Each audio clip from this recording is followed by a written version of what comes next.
తప్పించుకోవచ్చు కొన్ని రోజులు, అధికారం ఉంది కదా, నామినేషన్ల ద్వారా పదవులు నింపుకున్నాం కదా అనే ఒక తొంపుతో తప్పించుకోవచ్చు. కానీ వాళ్ళ రాష్ట్రంలో ఉన్న వ్యవసాయదారులందరూ, వ్యవసాయ కూలీలు కానీ వ్యవసాయదారులు కానీ అందరూ తీవ్రమైన కోపంతో ఉన్నారు. ఆ కోపం కొద్దిగా సర్పంచ్ ఎన్నికల్లో కనబడ్డది.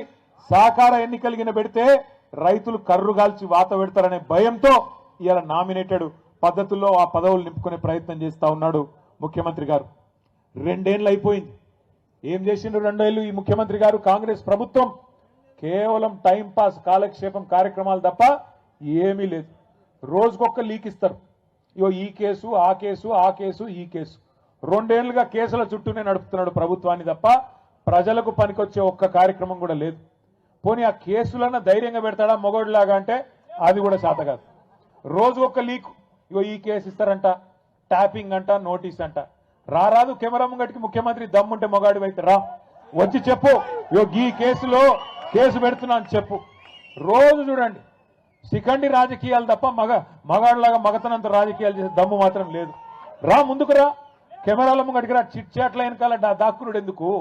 ముఖం ముంగ పెట్టుకొని రా ముంగటి, కెమెరా ముంగటికి వచ్చి ఇగో ఈ కేసులో నేను కేసు పెడుతున్నా, నేనే పోలీసులకు చెప్పినా, నోటీస్ ఇస్తున్నా, నేనే అవసరమైతే జైల్లో పెడతాను. హోంమంత్రి కూడా నువ్వే కదా, వచ్చి చెప్పు ముంగటికి వచ్చి. అది చేత కాదు. వెనకాల కూర్చొని చిట్ చాట్ల పేరిట, కాలక్షేపం కబుర్ల పేరిట ఇలా టైంపాస్ చేస్తా ఉన్నాడు ముఖ్యమంత్రి. ఎందుకో కూడా మీకు తెలుసు ఈ కాలక్షేపాలు, ఎందుకు ఈ డైవర్షన్ గేమ్లు అనేది. ఎందుకంటే ఇవాళ ప్రజలు అడుగుతున్నారు 6 గ్యారంటీలు అంటివి, 100 రోజులంటివి ఏమాయ నాయనా అని అడుగుతున్నారు. సర్పంచ్ ఎన్నికల్లోనే 40% మందికి ఇవాళ బుద్ధి చెప్పినరు బ్రహ్మాండంగా. కాంగ్రెస్ నాయకులను ఎక్కడికక్కడ నిలదీసిరు. అందుకే రోజొక్క టైంపాస్ కార్యక్రమం పెట్టకపోతే ప్రజలు నిలదీస్తారు, అడుగుతారు. పాలమూరు రంగారెడ్డి ఎత్తిపోతల పథకం మీద కేసీఆర్ గారు మొన్న అరటి పండు ఒలిచి నోట్లో పెట్టినట్టు రాష్ట్రం మొత్తంలోని వ్యవసాయదారులకు అర్థమయ్యేటట్టు చెప్పిండు. ఎట్లా బీఆర్ఎస్ ప్రభుత్వం 90% పనులు పూర్తి చేసింది. పాలమూరు జిల్లాలోని 14 నియోజకవర్గాలకు, రంగారెడ్డి జిల్లాలోని 6 గ్రామీణ నియోజకవర్గాలకు, అట్లాగే మన దక్షిణ పశ్చిమ నల్లగొండలో, సౌత్ వెస్ట్ నల్లగొండలో మునుగోడు, దేవరకొండ, కొంత నల్లగొండ నియోజకవర్గం, కొంత నాగార్జున సాగర్ నియోజకవర్గానికి లాభమయ్యే విధంగా డిండి ప్రాజెక్టును కూడా అక్కడ తీసుకున్న నీళ్లతోనే ఎట్లా మేము ప్రయత్నం చేసినాం, ఎట్లా 90% పనులు పూర్తయినాయి, ఎట్లా 10% ఈ 2 ఏళ్లుగా అసలు పని చేయకుండా పండబెట్టినరు. ఇవన్నీ కేసీఆర్ గారు మీకు అర్థమయ్యేటట్టు చెప్పిండ్రు. చెప్పడం మాత్రమే కాదు, కేసీఆర్ గారు ఏమన్నారు, ఆ డిపిఆర్ అంటే డీటెయిల్డ్ ప్రాజెక్ట్ రిపోర్టు ఏదైతే దేని ఆధారంగానైతే మనం అన్ని అనుమతులు తెచ్చినామో దాన్ని కూడా తిప్పి పంపితే 6-7 నెలలుగా కనీసం మాట్లాడే తెలివి లేదు. ఆఖరికి ఆ ప్రాజెక్టుని కుదించే ప్రయత్నం చేస్తున్నావు, తెలంగాణకు ముఖ్యంగా కృష్ణా నీళ్లలో అన్యాయం తలబెట్టే ప్రయత్నం చేస్తున్నామని చెప్పి కేసీఆర్ గారు గర్జిస్తే దానికి సమాధానం చెప్పే సత్తా లేదు. సత్తా లేదు కాబట్టి ఏం చేయాలి? కేసీఆర్ మీద కేసు పెడుతున్నా అని లీక్ ఇవ్వాలి. దాంతో తెల్లారి పేపర్లను కాళ్ళు పట్టుకొని తెల్లారి తాటికాయంత అక్షరాలతోని కేసీఆర్ కు నోటీసులు అని చెప్పి తెల్లారి పేపర్లు రాయించాలి, ప్రజల దృష్టి మల్చాలే. ఇది ఆయన ఉద్దేశం. 6 గ్యారంటీల గురించి ఎవరు మాట్లాడొద్దు, రైతు బంధు గురించి ఎవరు మాట్లాడొద్దు, రైతు కూలీలకు నెలకు ఇస్తానన్న 1000 రూపాయలు, ఇందిరమ్మ ఆత్మీయ భరోసా అని బిల్డప్ ఏదైతే ఇచ్చిండో, లక్షలాది మంది రైతు కూలీలు ఏదైతే ఎదురు చూస్తున్నారో దాని గురించి మాట్లాడొద్దు. 22 లక్షల మంది కౌలు రైతులకు ఇస్తానన్న రైతు బంధు ఎందుకు బంద్ అయింది అని చెప్పి కౌలు రైతులు అడగొద్దు.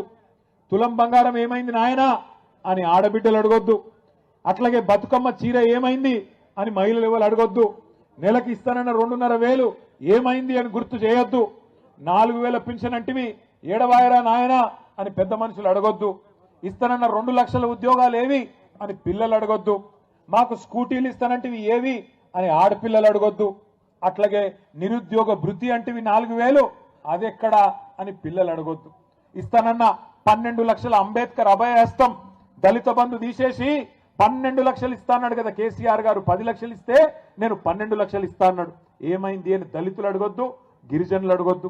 అట్లాగే బీసీలకు 42% ప్రభుత్వ కాంట్రాక్టులలో, విద్యలో, ఉపాధిలో, సర్పంచ్ ఎన్నికల్లో, స్థానిక సంస్థల్లో ఇస్తానన్న రిజర్వేషన్ ఏమైందని బీసీలు అడగొద్దు.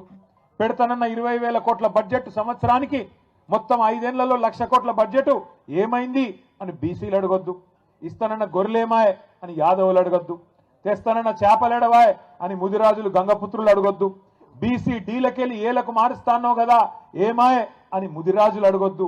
ఇట్లా 420 హామీలు ఏవైతున్నాయో వీటన్నిటి నుంచి దృష్టి మళ్లించాలంటే ఏం చేయాలి?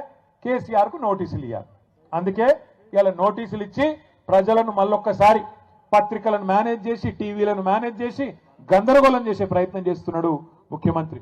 దయచేసి నేను మీ అందరికి ఒకటే విజ్ఞప్తి చేస్తున్నా. మహాభారతంలో చెప్తారు, అర్జునుడు విలువిద్య నేర్చుకునేటప్పుడు ఒకటే మాట చెప్తారట వాళ్ళ గురువు గారు ద్రోణాచార్యుడు. ఏమని? నీ మొత్తం దృష్టి చిలుక కన్ను మీదనే ఉండాలి, కొడితే చిలుక కన్నునే కొట్టాలి తప్ప ఇంకేది కనబడద్దు. చెట్టు కనబడద్దు, చెట్టు మీద ఉన్న దానికి ఉన్న మరి కొమ్మలు కనబడద్దు, కొమ్మ చుట్టూ ఉన్న ఆకులు కనబడద్దు, ఏది కనబడద్దు. ఆ చెట్టు మీద కూర్చున్న చిలుక కన్నుకే కొట్టాలని చెప్పి తదేక దీక్షతోని దృష్టి పెట్టి కొట్టుమనేదైతే చెప్తాడో మన కేసీఆర్ గారు కూడా మీకు అదే చెప్పమని చెప్పిండు నల్లగొండలో. ఒకటి మన దృష్టి, మన మీద ఎన్నెన్న కేసులు పెట్టుకొని, కేసులు పెట్టని అవసరమైతే జైలుకు పంపని ఏమన్నా కానీ కాంగ్రెస్ ను మాత్రం ప్రజాక్షేత్రంలో 420 హామీలు అమలు చేసేదాకా నల్లగొండ మహబూబ్ నగర్ జిల్లా రైతాంగానికి కృష్ణా జలాల్లో న్యాయం జరిగేదాకా వదిలిపెట్టే సమస్య లేదు. పోరాటం ఎంత దాకైనా పోదామనే మాట కూడా నేను మళ్ళొక్కసారి మీకు విజ్ఞప్తి చేస్తా ఉన్నా. క్యూన్యూస్ పేరు చెప్పి ఎవరైనా వసూళ్లకు, అక్రమాలకు, బెదిరింపులకు గురి చేసిన క్యూన్యూస్ కి సమాచారం ఇవ్వండి. క్యూన్యూస్ ఎప్పుడూ ఇలాంటి చర్యలకు పాల్పడదు, ప్రోత్సహించదు.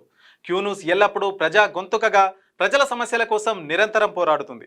మీకు ఎలాంటి సమస్య ఉన్నా క్యూన్యూస్ ని కాంటాక్ట్ అవ్వండి. సంప్రదించవలసిన ఫోన్ నెంబర్ 7569534968 8688926084.